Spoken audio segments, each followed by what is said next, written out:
Dis dominee Frans Joubert wat met u praat op die 24ste Mei van 2026. Ons tema is opgestaan en opgevaar. Kom ons bid saam. Ons Vader, wat 'n geweldige voorreg is dit om u te kan aanbid en om u te kan lofprys en u eer toe te bring. U wat in Yeshua Messia ons kom verlos het, deur u lewe daar in die vloekpaal van ons af te lê en ons met u eie bloed los te koop en skoon te was van die sonde wat ons almal verstrik en vasgehou het. Hierdie afgelope klompie weke was die herdenking van Golgotha se gebeure, asook dan u hemelvaart toe u opgevaar het om u plek in te neem op die hemelse troon van heerlikheid daar in die hemele. Dis ook in hierdie tyd wat u Heilige Gees destyds uitgestort het oor u disippels en wat steeds ons deel is deur die wedergeboorte heen.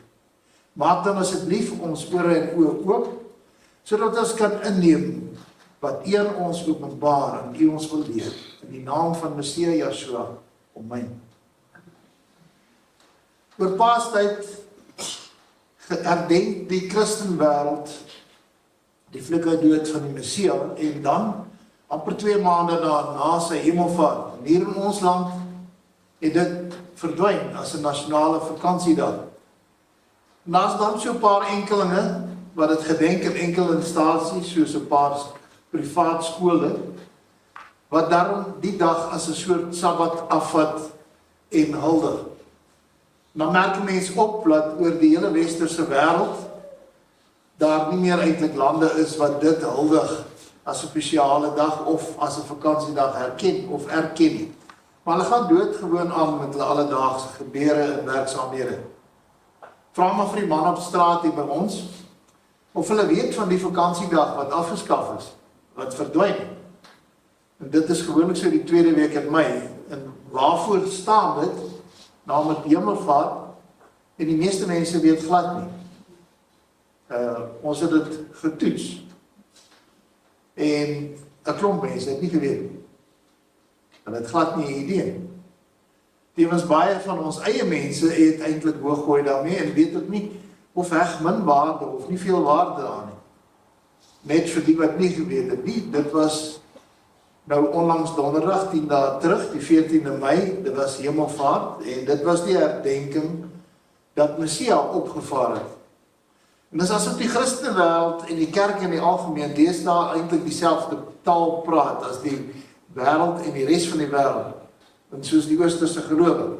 En dit is dan ook onduidelik of die kerk nog enigstens 'n goeie invloed het op die wêreld. Ek dink daar beïnvloeding is deesdae eintlik anders omdat die wêreld die kerke beïnvloed en die oorhand gekry het oor hulle. En dis asof die Hebreë Christendom en die meeste van ons eie mense besig is maar om so een te word met die wêreld.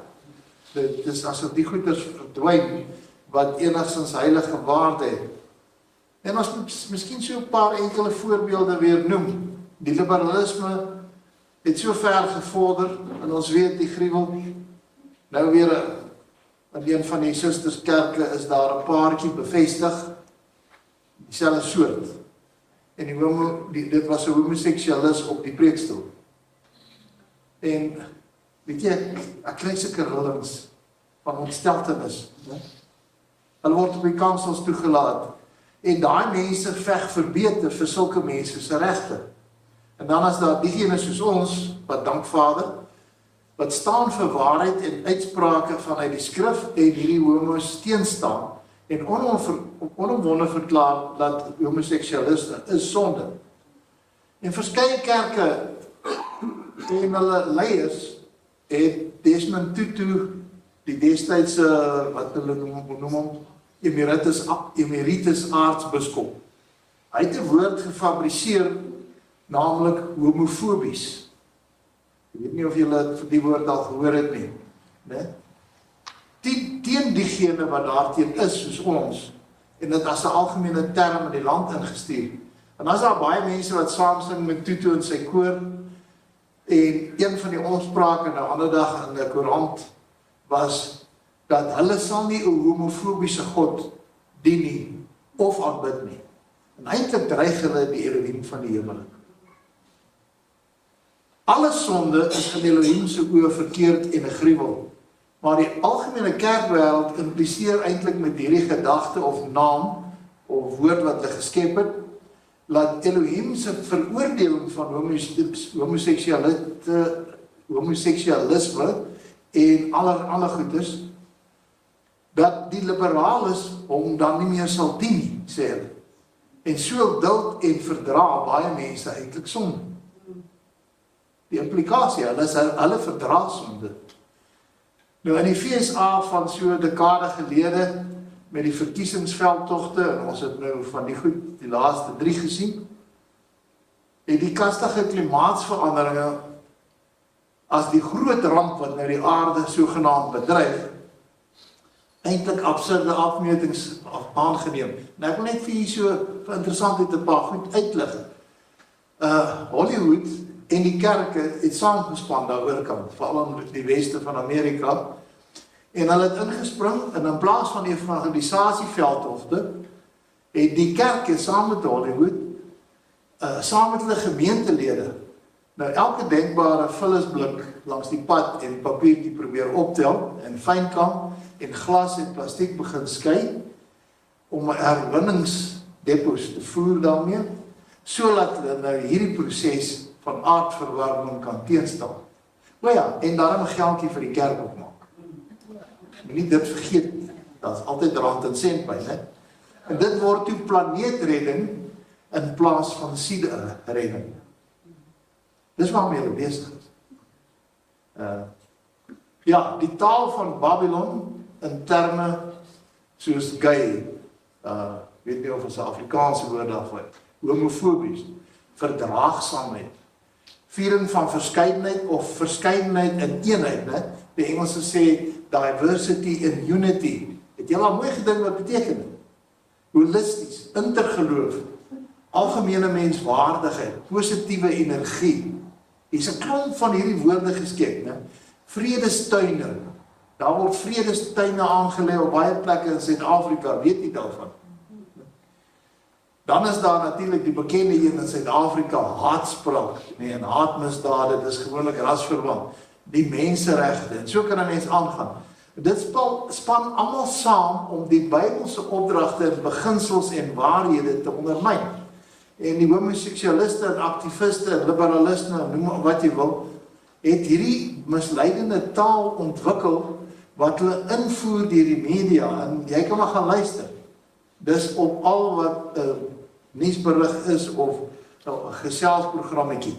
En dis op die oog af klink dit dalk vir jou heilsaam of onskadelik. Dit kan selfs goed klink vir party mense. Die tragiese is baie van ons mense, en veral ons Christene, val daarvoor. En dan is daar 'n Engelse afkorting LGBTQ+. Ek weet nie waarvoor staan die plus nie. En nog minder waarvoor weet ek waarvoor staan die res, né?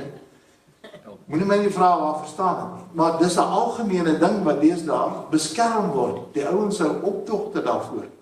Christene word deur die media aangeprys as hulle verdraagsaam is, né? Om die ander mense te behaag in plaas van Elohim. Dis mensgerig, dis humanisties. Want as die humaniste en hulle bondgenote, die liberales en die goddelose, verdraagsaamheid eis, dan eis hulle eintlik dat sonde verdra moet word. Jy moet sonde eintlik goedkeur. Dan is jy in hulle oë verdraagsaam. Dan is jy nou 'n goeie, sogenaamd 'n goeie Christen. Net so om belangrike Christelike dae net te ignoreer of wat dit omhels in die vergeetlikheid te laat verdwyn, is om kernwaarhede van die skrif eintlik te ondermyn en te misken. En as iemand humanisties verdraagsaam is dit blykbaar 'n groter deeg as om vir die waarheid te getuig. Ek gooi hom vir op die bord, lees hom weer, né? Die kerkwêreld het so verward geraak begin tussen die begrippe van liefde en verdraagsaamheid. Luister maar onlangs na 'n ou, hy sê, as jy die naaste liefde in jou het, sal jy verdraagsaam wees teenoor ander godsdienste. Hoe uit verband is dit geruk, né? Elohim se opdrag is dat ons as Adamiese mense moet ander Adamiese mense lief hê. En dit beteken dat ons ook die waarheid aan hulle moet oordra en daaroor getuig. En nie ter wille van verdraagsaamheid die leuen verdra en koester en waarheid verswyg nie. Ja, daar is 'n tyd en plek vir alles. En dit gaan help nie jy gooi jou parels vir die swyne nie. Maar ons moet die waarheid misken of daaroor swyg nie. Jy moet opstaan daarvoor. Nou, daar's 'n woordjie wat nou deesdae, en ek het hom gister weer gehoor, eergister, die viering van verskeidenheid of verskeidenheid in eenheid. Nou klink so vinnig gesê, eintlik baie goed. Ne? Maar dit beteken eintlik, as daar 'n verskeidenheid in eenheid is, dan is dit 'n vermengingspil. Dis vermenging. Ne? Dit beteken eintlik dan, daardie selfbevredigende, ek kry nie eintlik woorde om dit uitspreek nie, verdorwe aanvaarding van elke afwykende gedrag van die mensdom. Dit is nou 'n gemeenskaplike menslikheid, sê die een leraar. En ek dink die mense hoor nie, wat sê hierdie ouens? Verskeidenheid en eenheid, né? Die staat hier, ek wonder of u weet, soos op baie plekke op die aardbol, wil deur wetgewing een universele godsdienstbeheer toelaat, en is dit as voorlopige wetgewing papiere reeds te tafel gelê in ons parlement. En daar's groepies wat daarteen bid en vra, ons moet daarteen bid. Want dis mos nou polities korrek, sê hulle, en sogenaamd kultureel relevant in hierdie humanistiese samelewing. Ons moet almal akkommodeer. En u behoort almal te weet, en ons het veral die laaste 2 boodskappe met die liefdesgebod en die tweede en die 5de gebod baie vir u vertel hoe 'n afskie het die Elohim aan verbastering en vermenging. Dit is sekerlik, en ek konstateer dit weer eens, sekerlik die grootste sonde teen die Heilige Gees, naamlik vermenging en verbastering. Daai verskeidenheid en eenheid is om te vermeng. Nou nog 'n term wat deesdae sterk gepropageer word, is intergeloof. Hier is 'n groot kerkdenominasie of 2 wat praat van intergelowige aksies, regeringsinisiatiewe, aanbeveel en gehelp deur die kerke, dring aan op gesamentlike gebedsaksies.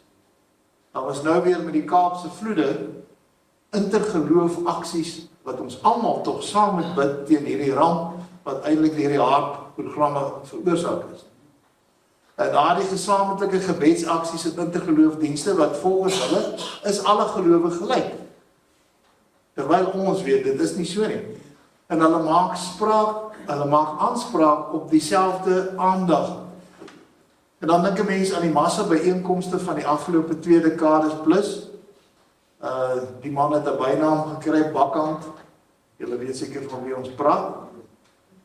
En daar by ons het hulle my destyds gevra, die laaste keer was so wat 3-4 jaar terug, 2 mense bel my en sê, sal jy asseblief 'n bydrae maak, want ons wil 'n klompie van die ander soortiges, die nokries aanry met busse na die byeenkoms. En ons het die oggend gestaan en kyk, dis voor my fiets weg is, en dit moes gesê die kinders en almal, ek mag nie meer fiets ry. Ek het my fiets geërf, maar ek is bly, ek hoop hy gebruik. Maar ek gaan ry fiets die oggend en hier kom die busse verby. Almal gaan na Bakkant luister. Maar dan kry almal 'n sakgeldjie en lekker kos. So, 'n heerlike piknik uitstapie. Intergeloofsaksie. En dan, laat die mens wonder, die Christenpredikers wat saam met sangomas en toordokters by byeenkomste optree. Ek het maar so 'n video gekyk die afgelope week. En ons mense verdra dit en gaan daarmee saam. En ek is in my siel ontroerd. Ek word woedend en wat heilig is dit. Ja. In te geloof is oneerlik en is dus 'n leuen. Dit beteken, eintlik, as dit in te geloof is, dan is daar mos meer as een weg na die ewigheid. Hoor jy dit? Sien jy dit in? So jou pad na saligheid, as daar intergeloof aksies is, en almal is gelyk, dan is daar verskeie weë na die enige lewe. Terwyl Johannes 14 vers 6 sê, 14 staan die getalle leer vir redding, en 6 staan vir die syfer van die mens. Kom ons lees om. Yeshua antwoord hom, ek is die weg, en die waarheid en die lewe. Niemand kom na die Vader behalwe deur my nie. Nou die taal van Babylon laat Christene glo dat godsdienstvryheid en godsdienstgelykheid is dieselfde ding. Nee. Nou aanwesig, kom ons som ons Christelike geloof op. En ek wil dit vir u as 'n inleiding gee, want dit is baie belangrik dat ons later by die kernbegrippe kom van opstaan en opvaar. Ons glo tog almal, daar is een persoon, die persoon Messia Yeshua, as ons redder en salig maak, as die enigste weg na die Vader en die hiernamaals. En dis 'n teologiese feit terloops, wat die Christengeloof eintlik onderskei van enige ander geloof. Daar is nie nog so geloof nie. En mense soos ons wat uitverkiesing verstaan, weet dan ook dat die Almagtige Vader net Israel uitverkies het. En dat Adamiete slegs deur geloof ingeënt kan word op Israel wat uitverkies het, en so die potensiaal het, met ander woorde die kans staan, om gered te kan word. As jy Israeliet is jy nie outomaties gered nie. Jy moet Messia aanneem, jy moet werklik tot bekering kom, en jy moet gewederbaar word, en nog 'n paar ander goedjies. Die sulkes moet Yeshua aanneem, deur geloof en wedergeboorte ervaar, tot redding en saligmaking. En ek wil bysê, nie deur enige wet te onderhou, dit doen niks vir jou saligheid.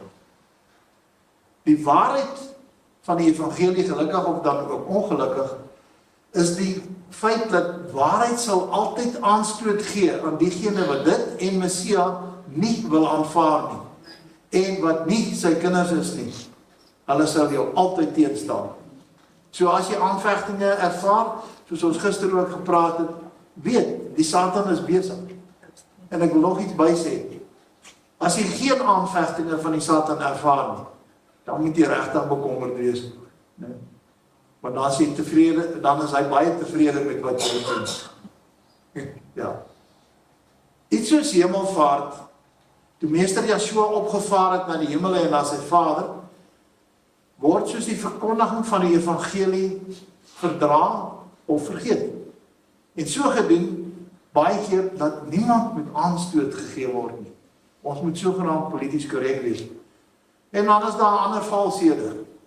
Dus hierdie week, vorige week weer aangeval. Hy sê, jy moet die kruis die heeltyd handhaaf. Jy moet die kruis heeltyd in gedagte hou. Ek sê nie, broer. Ek dink ons moet 'n stapjie wat verder gaan. Ek sê terloops is nie 'n kruis nie. Hoe kan jy dit waag om te sê? Ek sê dit was nie 'n kruis nie. Dit was 'n vloekpaal. Die ou Afrikaanse woord wat van Hollands afkom is 'n staak. Dit is nie om te staak soos toi nie. Dit is 'n staak. En dit beteken 'n glad gemaakte boomstam. Storos in die Grieks.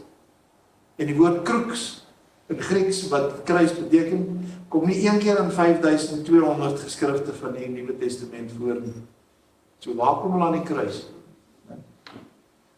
Daarom dat die kerkwêreld en die Christendom in die algemeen die evangelie verwater, afwater, en die opstanding en die hemelvaart word grootliks oor die hoof gesien en selfs van vergeet.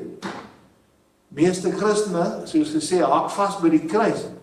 En mense sien op hoeveel plekke die kruishangertjies om die nek. Dis vir my baie ironies. Gaan jy die moordwapen as jou kind vermoor is met 'n mes, 'n klein replika mesie om jou nek dra?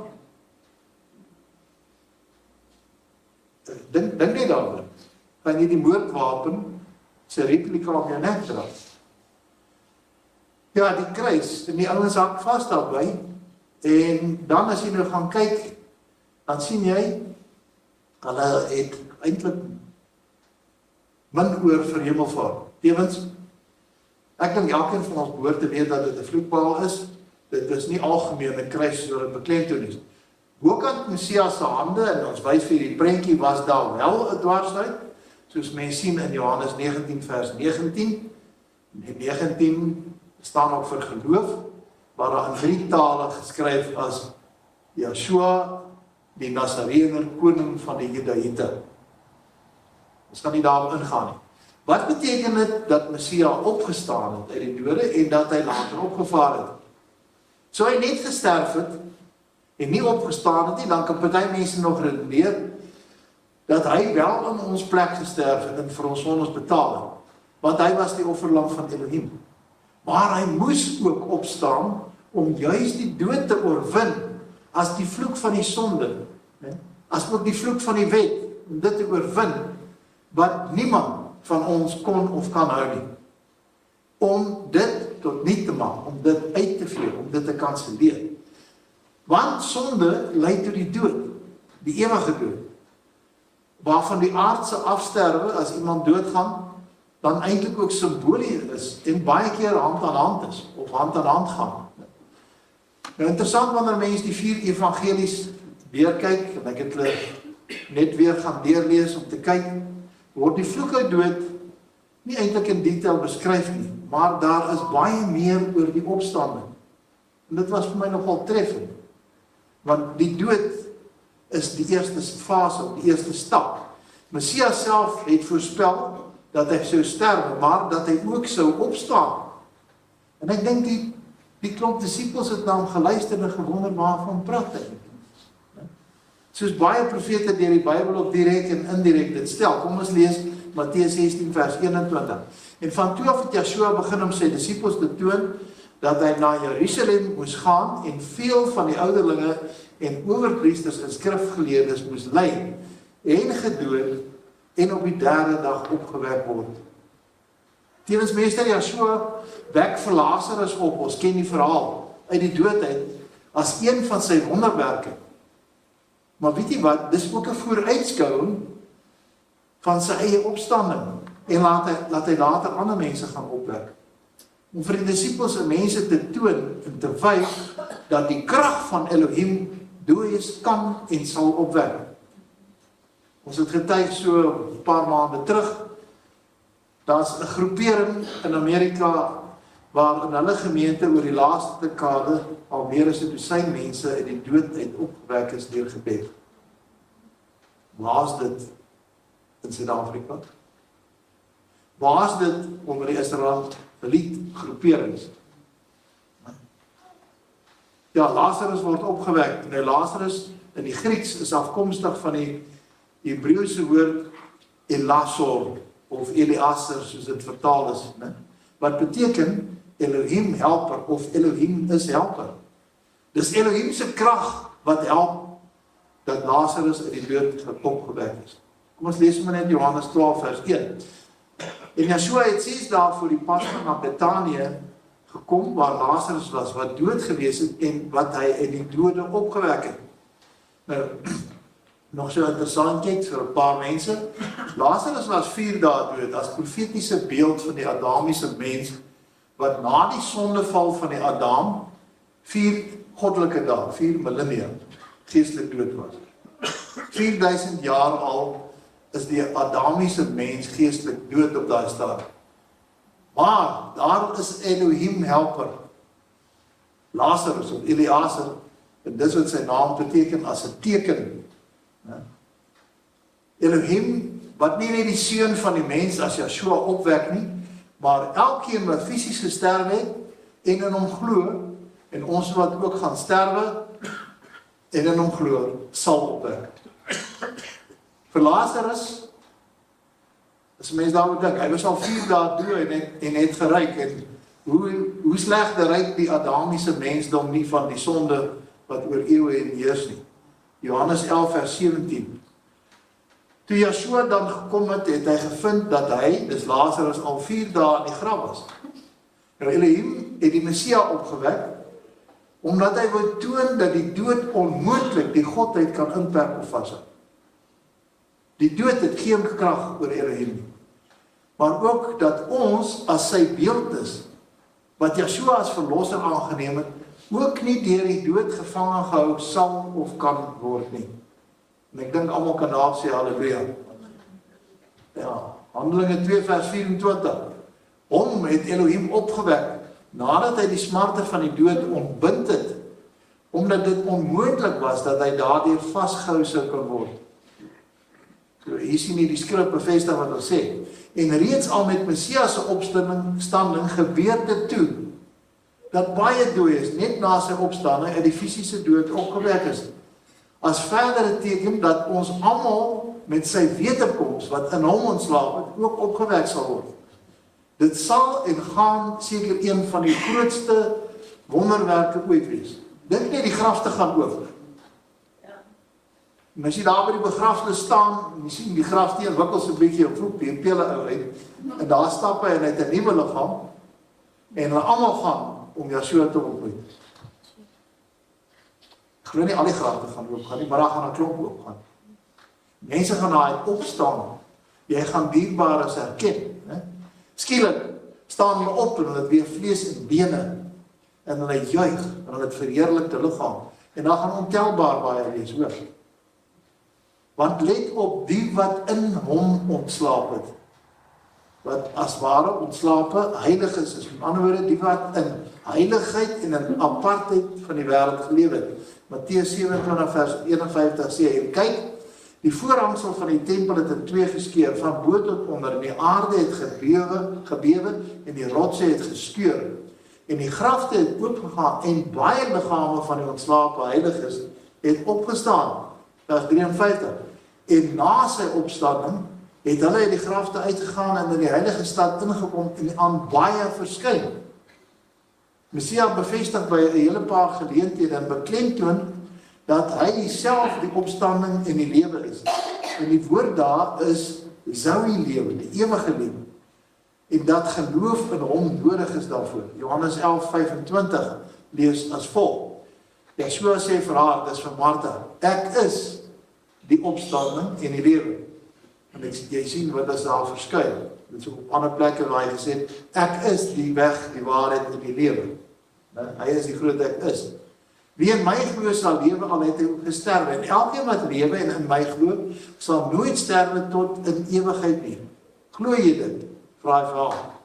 En ek kan vir jy vandag vra, my liewe broer en sis, geliefdes hier. Glo jy dit waaragtig? Glo jy ek en jy dit met 'n volle vertroue en 'n absolute oorgawe? Meester Yeshua het op die derde dag opgestaan en was ook dan 3 nagte in aanhalingstekens in die hart van die aarde, soos die skrif sê.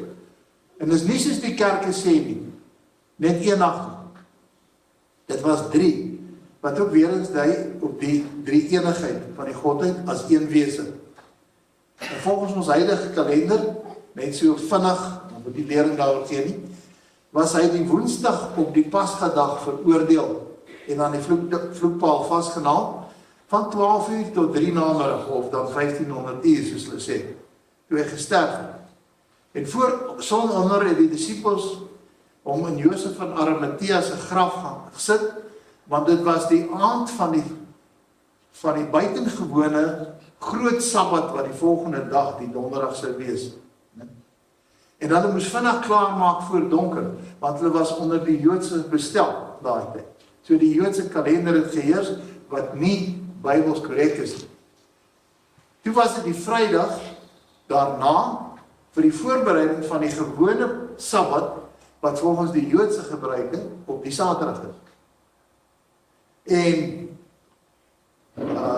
party beweer hulle het Yeshua op daai tyd ook kom balsam, né? En teen laat Saterdagmiddag het Messias opgestaan. Woensdagmiddag in die graf, Saterdagmiddag opgestaan. 3 dae, 3 nagte. Maar op die Sabbat mag jy nie beweeg nie. En daarom het die vroue eers die volgende oggend vroeg, toe dit nog donker was en hulle mocht beweeg het hulle ontdek, maar die graf is oop. Hy is weg. So, 3 dae en 3 nagte. Volgens ou Hebreëse kalenders was dit dan ook interessantheid die dag van die eersteling Gert, wat voor Jahwe moes beweeg word. Kom ons lees iets daarvan, Levitikus 23 vers 15. Dan moet julle tel van die dag na die Sabbat, van die dag af as julle die beweegoffer Gert bring, 7 volle weke moet dit wees, tot die dag na die 7de Sabbat, moet julle 50 dae tel, dan sal julle 'n nuwe spysoffer aanbring, of dan moet julle. En dit het te doen met die hemelvaart en die uitstorting van die Gees. Ons gaan nie daarop ingaan nie. Nou die skrif noem dat Messia is afgesny soos 'n gerf met graan, van graan in die oestyd. Maar hy het opgestaan na 3 dae. Lukas 24 vers 1 en 2 sê dat dit baie vroeg in die môre was dat hulle ontdek het dat sy graf al leeg was en hy klaar opgestaan. In Johannes 20 vers 1 sê dat dit toe nog donker was. So, hulle kon nie wag dat die Sabbat verby is nie, en toe dit donker was, gaan soek hulle hom.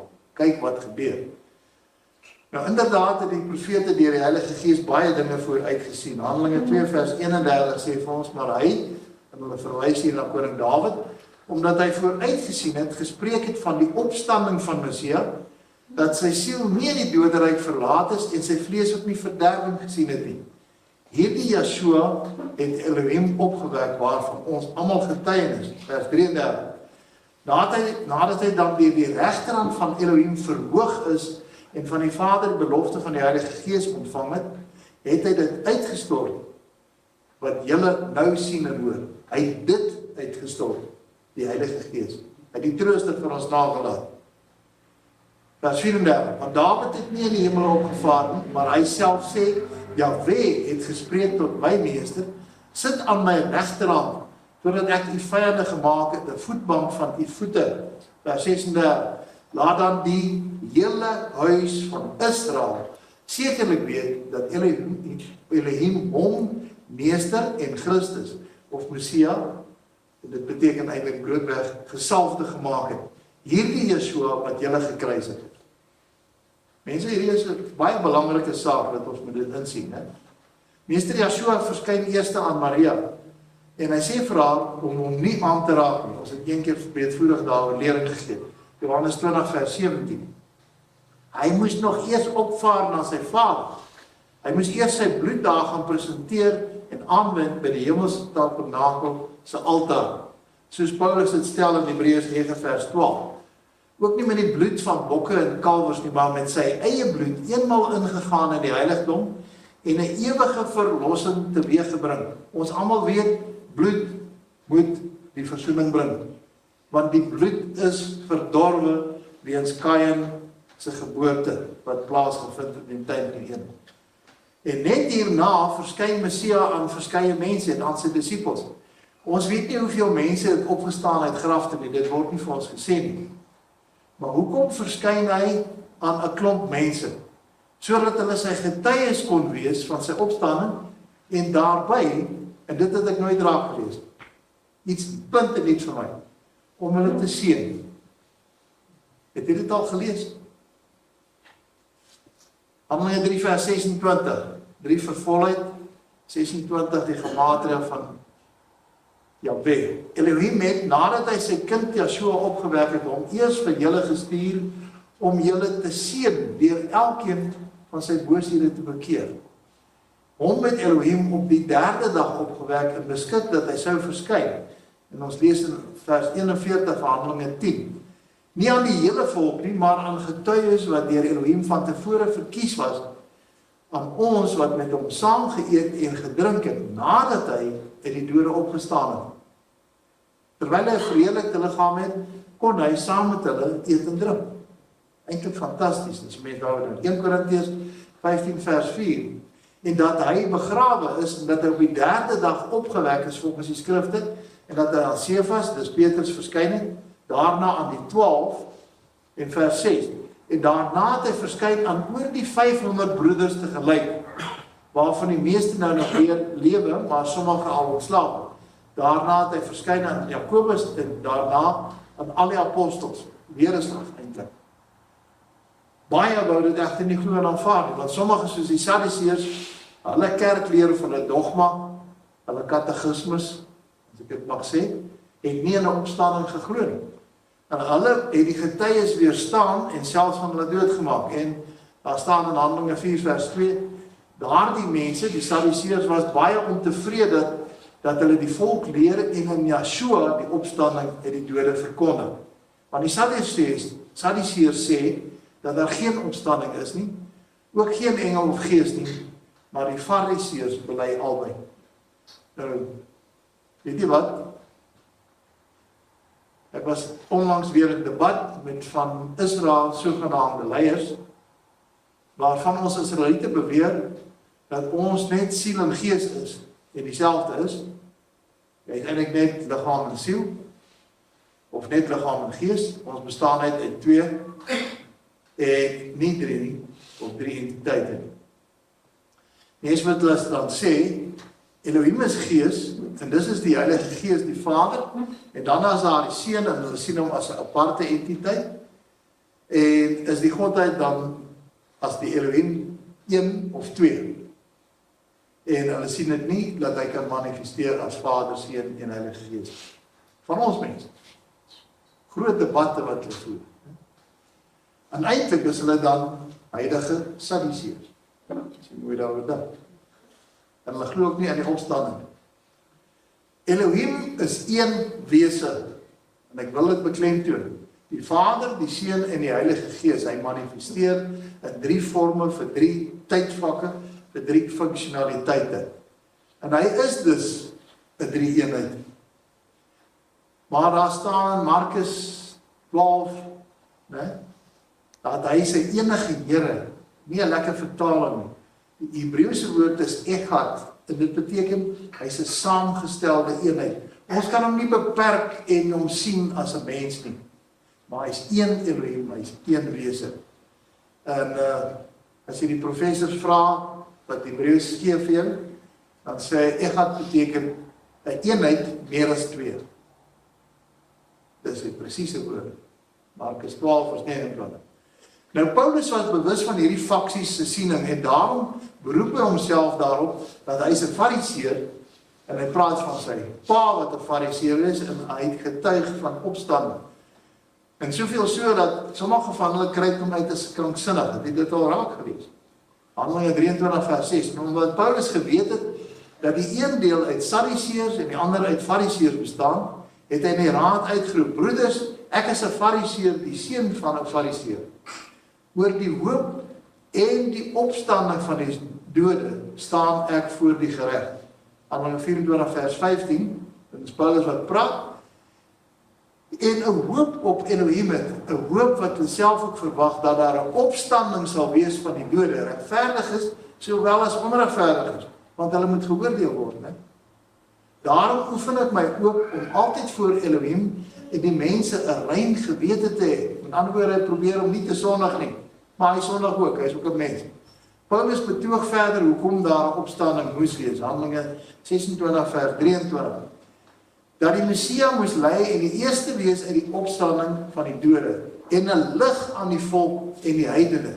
Nou daai heidene is ta etnos vir heidenste Israel nasies, voor u dalk nou dink dis barbare, dat dit aan hulle sou verkondig word. Vers 24, maar terwyl hy Paulus hom so verdedig, sê Festus met 'n groot stem: jy is kranksinnig, Paulus, en die groot geleerdheid bring jou tot krankzinnigheid, vers 25. Maar hy sê, ek is nie kranksinnig nie, hoogedele Festus, maar ek spreek woorde van waarheid en gesonde verstand. Ja, daar is vir ouens wat my ook gesê, hoorie, jy grawe dit diep in die Bybel, jy gaan ook kranksinnig word. Nee, dit sal nie gebeur nie. Jy gaan Vader se heerlikheid ontdek. Een van die redes van Messias se opstanding is dan hierso ons regverdigmaking, sodat ons in oorwinning kan lewe, omdat hy namens ons oorwin het. Romeine 4 vers 24 sê, maar ook om ons ontwil, aan wie dit toegereken sal word, ons wat glo in hom, wat Yeshua ons meester in die dode opgewek het, vers 25, wat oorgelewer is terwille van ons misdade en opgewek is terwille van ons regverdigmaking. Sonder dat hy opgewek is, was ons nie geregverdig. sien nie dit in. Moeilike teologiese begrippe wat ons bietjie hanteer, maar ons moet daarna kyk. Ons is nie net geregverdig nie, maar kan daarom ook in 'n nuwe lewe wandel, 'n lewe van heerlikheid, ten spyte van wat om jou aangaan, ten spyte van die goeters wat ons bietjie pla. In 'n lewe van krag en autoriteit, wat ons van ons kant af verkry met die verbondsluiting deur die onderdompelingsdoop. Handelinge 2 vers 38, jy almal ken dit. Romeine 6 vers 4 sê, ons is dus saam met hom begrawe deur die doop in die dood, sodat ons net soos Messia uit die dode opgewek is deur die heerlikheid van die Vader, ons ook so in 'n nuwe lewe kan wandel. Jy moet asseblief verder self Romeine 6 gaan lees, vanaf vers 5 tot 18 veral. Nou deel van jou en my geregtigheid en van ons diensbaarheid is dan om in oorwinning te kan lewe. En om dit te doen, erken jy aan die regte vrugte wat ons dra. Ken almal die regte vrugte? Daar's 9 van hulle. Gaan leer hulle maar 'n bietjie uit jou kop uit. Romeine 6 vers 18. En vrygemaak van die sonde het julle diensbaar geword aan die geregtigheid. Kom ons lees Romeine 7 vers 4 op. So my broeders, en ek voeg by susters, is julle dan ook ten opsigte van die wet dood. Luister mooi wat hy sê. Ten opsigte van die wet dood, deur die liggaam van Messia, om aan 'n ander te behoort, naamlik aan hom wat uit die dood opgewek is, sodat ons tot eer van Elohim vrugte kan dra. Nou 2 belangrike goede in hierdie teks. Ons is ten opsigte van die wet dood, en ons behoort nou aan hom, aan Messia. Sonder sy opstanding sou dit vir diegene wat in Messia ontslaap het, 'n absoluut nuttelose saak gewees. Daar sou niks van gekom het van niks nie.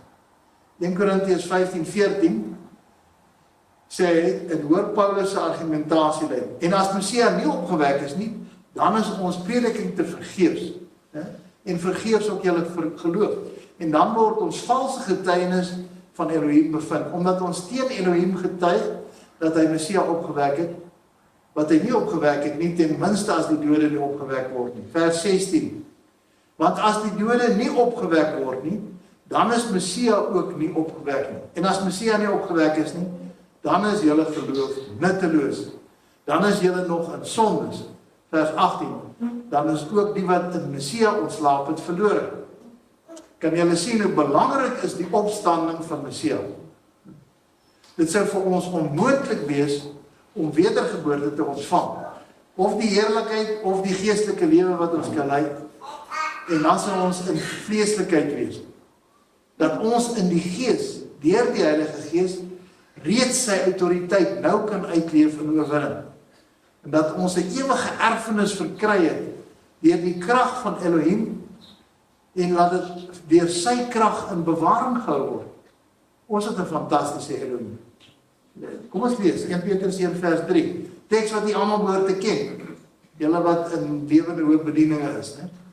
Geseënd is die Elohim en Vader van ons meester Yeshua Messia, wat na sy groote barmhartigheid ons die wedergeboorte geskenk het tot 'n lewende hoop deur die opstanding van Yeshua Messia uit die dode. Ek hoop die elkeen is vir jou naaste 'n lewende hoop. Vers 4, sodat ons 'n onverganklike en onbesmette en onverwelklike erfenis kan verkry, wat in die hemele bewaar is vir ons, wat in die krag van Elohim bewaar word, deur die geloof tot die saligheid wat gereed is om geopenbaar te word in die laaste tyd. Kan jy dink Elohim bewaar dit ook nog vir ons? Dit is eintlik onbeskryflik as jy hierdie begrippe verstaan. Dit word vir ons in die hemele bewaar in die krag van Elohim. Gaan iemand dit van hom kan wegvat? Van ons kan wegvat? Nee. Sonder Messia se opstanding en dat hy ook opgevaar het, sou ons nie die inwoning van die Heilige Gees kon ontvang nie. En dit is ongelooflik belangrik.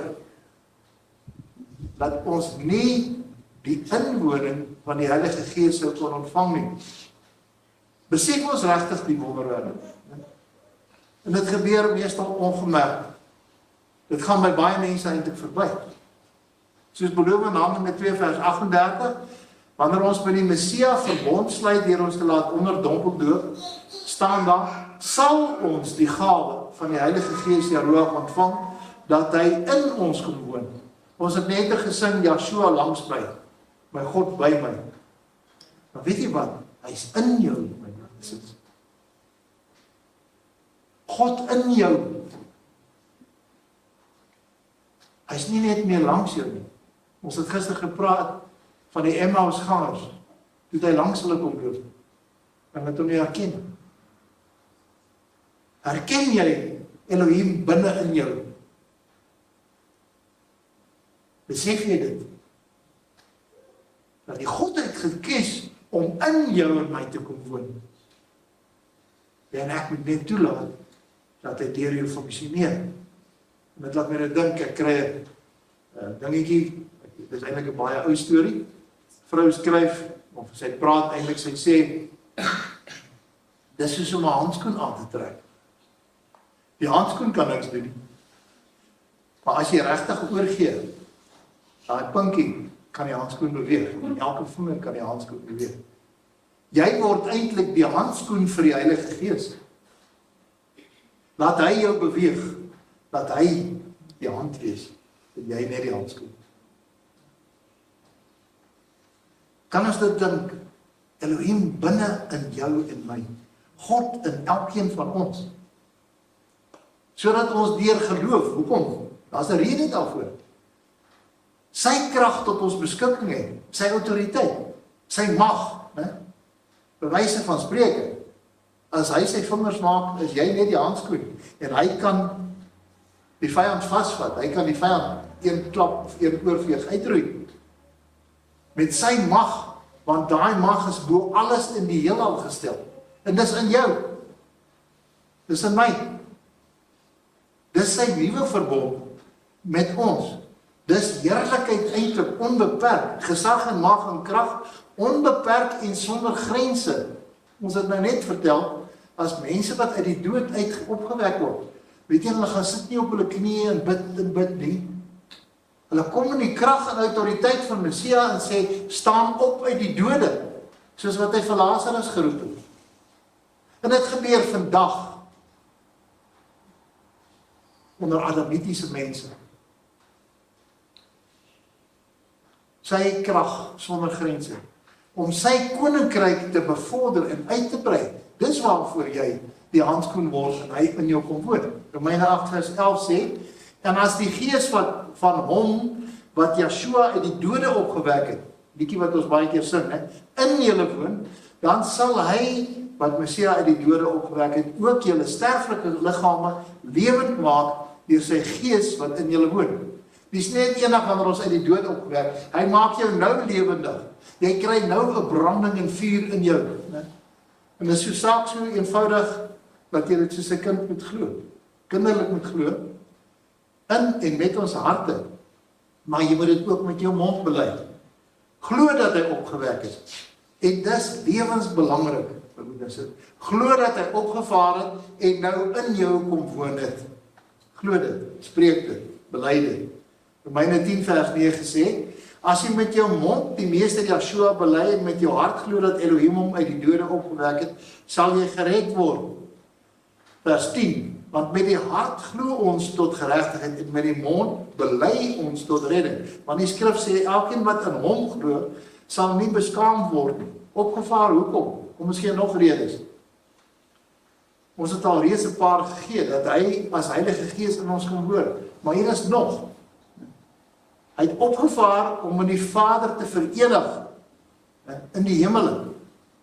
En ek weet in die skrif staan nou op baie plekke en hy het aan die regterhand gaan sit. Hy sê ons my, hier staan hy sit langs die Vader. Dis net 'n spreekwyse. Dit beteken om die uitvoerende van gesag van Elohim te wees. Waarom is hy nog opgevaar? Om vir jou en my in te tree, elke minuut van elke dag, selfs al slaap ons. Mense, dis verskriklik belangrik. Romeine 8 vers 34. Wie is dit wat veroordeel? Messia is dit wat gesterf het, ja, meer nog, wat ook opgewek is, en wat aan die regterhand van Elohim is, wat ook vir ons intree. Dis Messia wat vir ons intree, hy is ons voorspraak, hy is ons advokaat. As ek daaroor dink, is dit net vir onbeskryflik. Hy tree vir ons in, hy kom woon in ons, en so waar, hy is nog ons advokaat, hy hanteer ons regsaak, waar ons gesondig. 1 Petrus 3 vers 22 sê, wat heen gegaan het na die hemel, en aan die regterhand van Elohim is, terwyl engele en magte en kragte aan hom onderwerp is. Efesiërs 1:20, wat hy gewerk het in Messia, toe hy hom uit die dode opgewek het, en hom laat sit het aan die regterkant in die hemele, bo, luister mooi, alle owerheid en mag, en krag en heerskappy, en elke naam wat genoem word, nie alleen in hierdie wêreld, maar ook in die toekomstige, vers 22, en hy het alle dinge onder sy voete onderwerp, en hom as hoof bo alle dinge aan die gemeente gegee, wat sy liggaam is, die volheid van hom wat alles in almal vervul. Messia het opgevaar, sodat hy weer as hoof sy regmatige plek van sy liggaam, en hy het homself daardie krag aan ons as gemeente gegee, en ons in die posisie gestel, omdat die Gees reeds saam met hom te sit in die troon in die hemel. Jy is klaar verhef tot daai posisie. Al is jy nog in die vlees, in die Gees is jy tot daar verhef. Dis onuitspreeklike heerlikheid as jy dit mooi verstaan, né? Wat in die Gees reeds grootliks ons deel kan wees. Die volheid van hom om ons te vul. As jy hierdie fantastiese saak insien, hom as hoof bo alle dinge, is aan ons as gemeente gegee. En dis die nuwe verbond, waar sy totale krag en autoriteit by herhaling tot ons beskikking is. Kan ek vraag, glo ons dit regtig? Glo ek dit regtig? Ons het vir mense gebid en dan dink ek na die tyd, ek kan nie dink, Vader gaan dit hoor. En so waar, toe doen hy steeds wonderwerk. Het ons dit al regtig ons eie begin maak? Want die mate wat jy hom toelaat, die mate wat die handskoen aangetrek word, en dan oor jou oorgawe, dit sal hom laat werk deur jou. Efesiërs 2 vers 4. Maar Elohim wat ryk is in barmhartigheid, het ons deur sy groote liefde waarmee hy ons lief gehad het, ook toe ons dood was deur misdade, lewend gemaak saam met Messia. Uit genade is julle gered. Vers 6 van 2. En saam opgewek, en saam laat sit in die hemele, in Messia, Yeshua. Hoor jy die handskoen storie? Sodat hy in die eeuwe wat kom kan betoon die uitnemende rykdom van sy genade in goedertierenheid oor ons in Messia, Yeshua. Geliefdes, ons is in die Gees klaar opgewek. Ons het deur sy genade klaar die posisie in die hemele saam met hom. Jy kan jouself sien, jy kyk eintlik neer op die aarde, as jy dit verstaan. Né? Dis 'n plek van gesag en autoriteit wat nie meetbaar is nie, nie beperk is nie. Gebruik ons dit, leef ons dit, neem ons dit op in geloof. Weet jy wat, ons behoort al hierdie dinge eintlik onder die knie te hê en reeds daardie heerlikheid en autoriteit uit te leef en oorwinning te ervaar in ons lewens. Daardie lewe van oorvloed volgens Johannes 10 vers 10a en B ook as jy wil. In gees, siel en liggaam. En dan moet ek bely. Dus ek dink in die afgelope paar weke, jong, die Satan het ons lekker geroei. En jy voel, waar staan ek? Waar is my autoriteit en gesag? Daarom sê Hebreërs 6 vers 1. Kyk, daarom moet ons nie bly by die begin van die prediking aangaande Messia nie, maar na die volmaaktheid voortgaan, sonder om weer die fundament te lê van die bekering uit dooie werke van die geloof in Elohim. Vers 2, van die leer van die doop en van handoplegging, van die opstande van die dode en van die ewige oordeel. Die woord begin van die prediking, die fundament van bekering en dooie werke. Wat is dit? Dis verpligte wetsonderhoud. Dis die Sabbatte en al daai goeders. Daardie goed wat ons sogenaamd moet doen vir redding en bekering en saligheid. Ek en jy moet besig wees met die geestelike dinge en die hemelse dinge bedink en naaste uit te leef, liefde uit te leef, as daar die groot gebod, as die gebooie van koning Yeshua. En ek dink mense sien dit nie raak nie. Messia is die godheid geïnkarneer in Yeshua. Hy is die Alfa en die Omega, soos ons môre ook gesing het, van Openbaring 22 vers 13 en 14. En hy beveel ons, en dis Messia aan die woord, om sy gebooie te onderhou. Dis Yeshua se. Sy gebooie as die nuwe verbond van die Nuwe Testament se gebooie, en nie die Ou Testament se gebooie te onderhou nie. Daar's 'n verskil. Hy het spesifiek 'n nuwe verbond kom instel. Ons mag nie vashak by die Ou Testament se wette nie.